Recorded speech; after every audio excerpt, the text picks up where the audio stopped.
মোদির চাকরির প্রতিশ্রুতি কেন্দ্রের বড় দাবি। 2014 সালে ক্ষমতায় আসার আগে বছরে 2 কোটি চাকরির প্রতিশ্রুতি দিয়েছিলেন প্রধানমন্ত্রী নরেন্দ্র মোদী। সেই প্রতিশ্রুতি নিয়ে দীর্ঘদিন ধরে প্রশ্ন তুলে আসছে বিরোধীরা।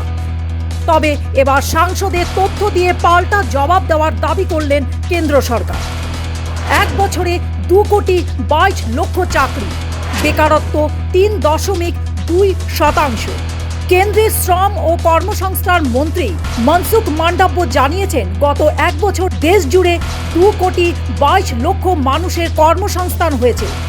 তার দাবি, কর্মসংস্থান বৃদ্ধির ফলে দেশের বেকারত্বর হার কমে দাঁড়িয়েছে 3.2%। রোজগার মেলা ও ন্যাশনাল কেরিয়ার সার্ভিস পোর্টালের মাধ্যমে এই কর্মসংস্থান সম্ভব হয়েছে বলে দাবি কেন্দ্রে। আর তাতেই বেকারত্ব নিয়ে বিরোধীদের অভিযোগ খারিজ করল মোদী সরকার। News desk report, global news.